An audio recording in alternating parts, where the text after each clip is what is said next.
Welcome students, today we are going to start lecture number 6 which is about numbers and arithmetic operations. Last lecture में आपने क्या पढ़ा था students? मैंने आपको कुछ क्वेश्चंस सॉल्व करवाए थे जिसमें आपने क्या किया था, सब्ट्रैक्शन एंड एडिशन के बारे में पढ़ा था. ठीक है, एडिशन में क्या होता है कि हम वैल्यूज़ को ऐड करते हैं, मतलब कलेक्ट कर देते हैं उनको, और सब्ट्रैक्शन में क्या करते हैं, बिगर वैल्यू में से आपने स्मॉल वैल्यू को माइनस करना होता है. उसके बाद फिर मैंने आपको कुछ कॉन्सेप्ट्स दिए अबाउट मल्टीप्लिकेशन, और आज आपने क्या करना है, आपने डिवीजन को देखना है कि डिवीजन क्या होता है. ठीक है, now let's start division.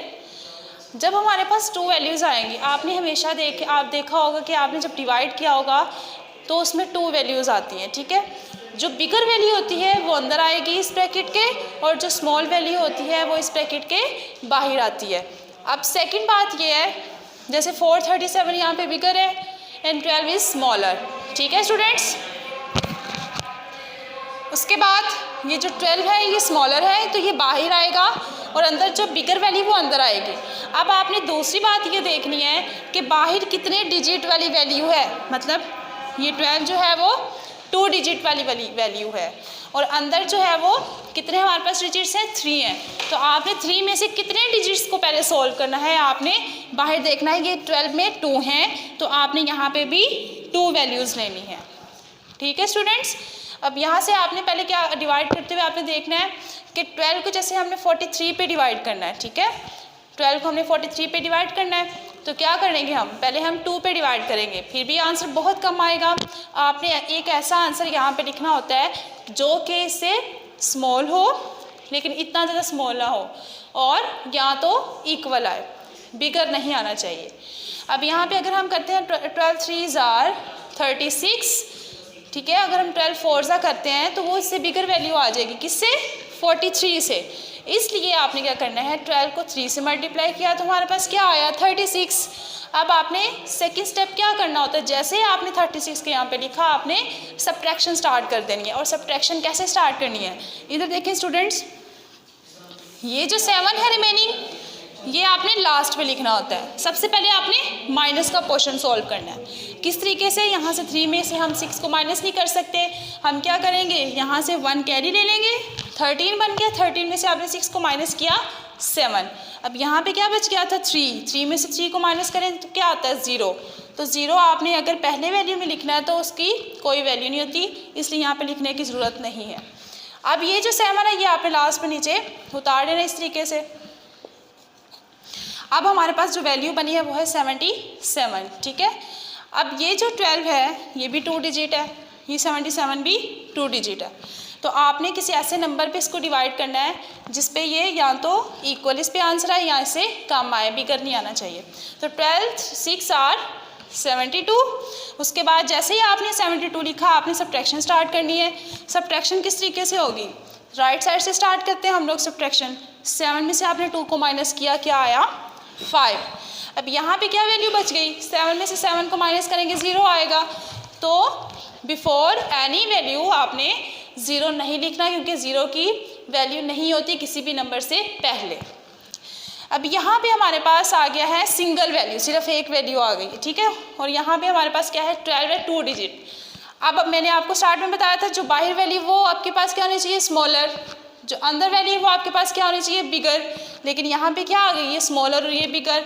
It means कि ये आपके पास जो है 5 वो रिमाइंडर है, बाकी बच गया है, इसके ऊपर ये दोबारा डिवाइड नहीं हो सकता. ठीक है स्टूडेंट्स, अब डिवीजन में मैं आपको एक चीज़ बता दूं कि आपके पास जितने भी क्वेश्चंस आएंगे, कुछ में रिमाइंडर भी आएगा, कुछ में नहीं आएगा, कुछ में ये होगा कि इक्वल आंसर आ जाएगा और वो क्वेश्चन सॉल्व हो जाएगा एंड पे. ठीक है, ज़रूरी नहीं है कि डिवीजन में आपके पास रिमाइंडर आए, ये लाजमी नहीं है. ठीक है, नेक्स्ट आपने क्या पढ़ना है, properties of numbers.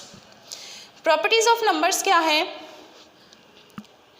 Commutative law. ठीक है, इसमें हम कुछ प्रॉपर्टीज़ खसूसियात पढ़ेंगे, एडिशन की, सब्ट्रैक्शन की, मल्टीप्लिकेशन की एंड डिवीजन की.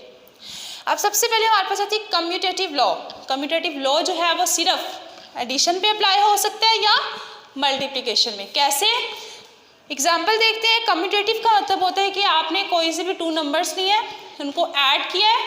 ठीक है, अगर हम एडिशन की उसकी प्रॉपर्टी देखते हैं, कम्यूटेटिव लॉ की एडिशन में प्रॉपर्टी क्या है कि अगर हम टू वैल्यूज़ को ऐड करते हैं, ठीक है, और अगर उन टू वैल्यूज़ की एडिशन में उसकी जगह तब्दील कर देते हैं तो फिर भी आंसर चेंज नहीं आएगा। इट मीन्स कि ये क्या है, कम्यूटेटिव लॉ की एडिशन प्रॉपर्टी, ठीक है, जिसमें आप लोग क्या करते हैं, यहाँ पे आपके पास 20 + 16 लिखा हुआ है, अगर मैं इसकी प्लेस चेंज कर दूँ 16 की और 20 की तो क्या आंसर चेंज आएगा, नो। तो इसको हम क्या कहते हैं, कम्यूटेटिव लॉ।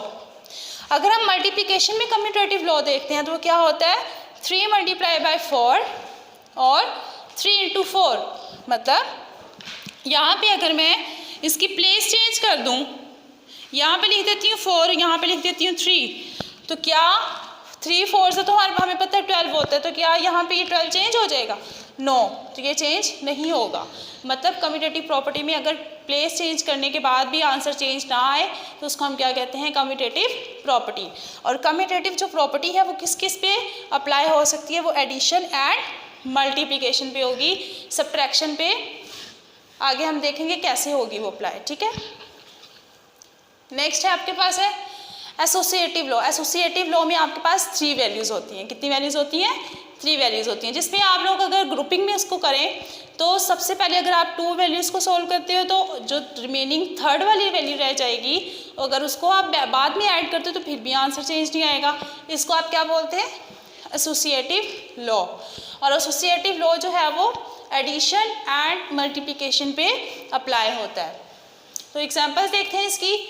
एसोसिएटिव में जैसे मैंने आपको बताया कि इसमें 3 होती हैं वैल्यूज़।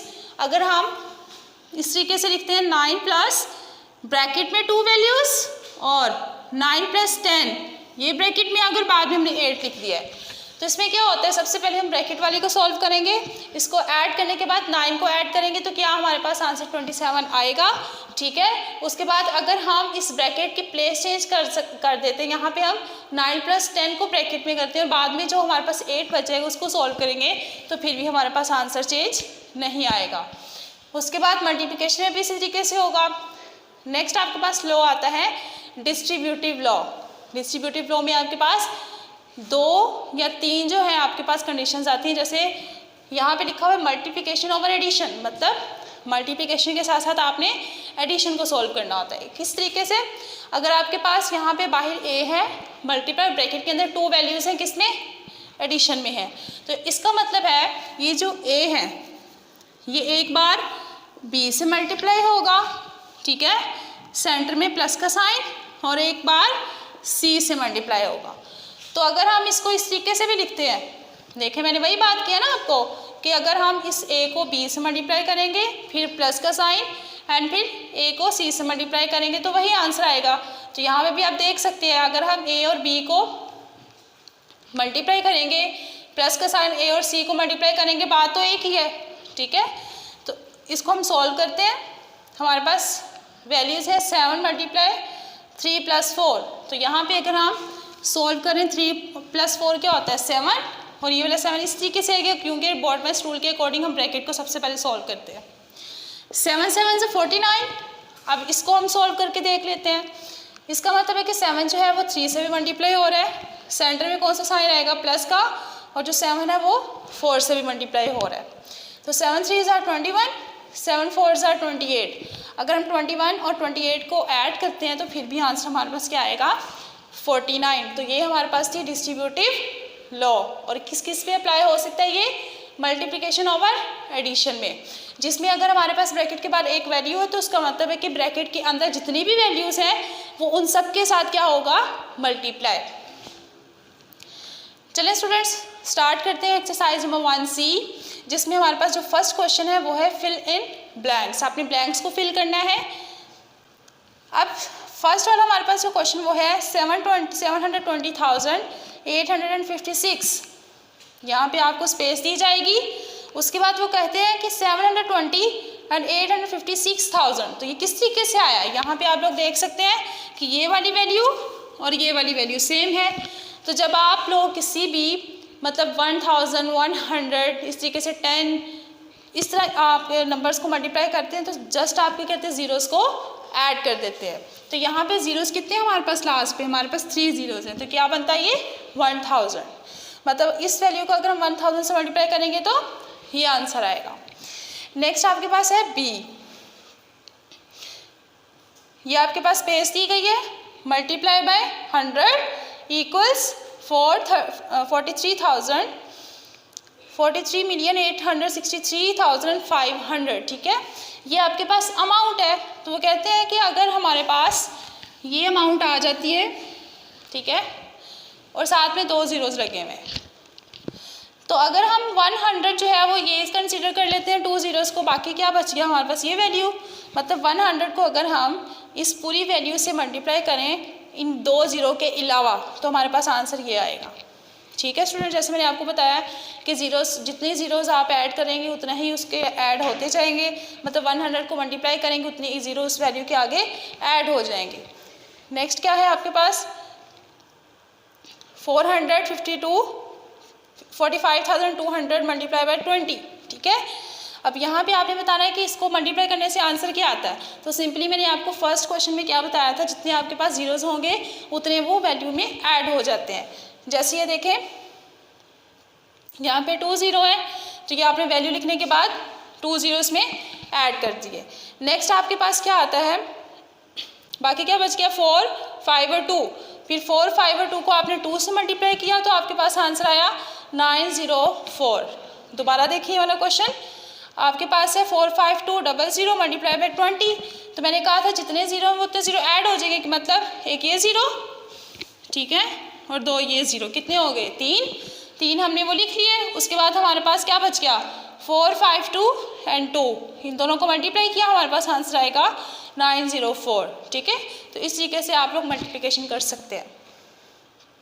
नेक्स्ट आपके पास है 152,695 डिवाइडेड बाय 10, तो वो कहता है कि अगर हम 10 पे किसी भी नंबर को डिवाइड करते हैं तो रिमाइंडर क्या आएगा, ठीक है।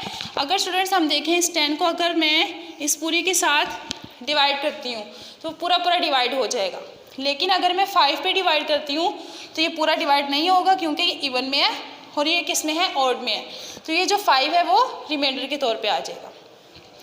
नेक्स्ट लास्ट वन है 352,800 डिवाइडेड बाय 100, ठीक है। तो जब हम इसको डिवाइड करेंगे तो हमारे पास जो है ज़ीरोज़ वो कैंसिल हो जाएंगे और ये जो हमारे पास आंसर आएगा 33588, तो ये हमारे पास राइट आंसर होगा। आई होप कि स्टूडेंट्स आपको आज का लेक्चर समझ आएगा। एडिशन, सब्ट्रैक्शन, मल्टीप्लिकेशन और डिवीजन आपने सॉल्व किए है। नेक्स्ट आपने एक्सरसाइज नंबर 1C को सॉल्व करना है जिसमें आप लोगों को डिफरेंट क्वेश्चंस दिए जाएंगे। नेक्स्ट वीडियो में नेक्स्ट लेक्चर के साथ मिलते हैं, तब तक के लिए अल्लाह हाफ़िज़।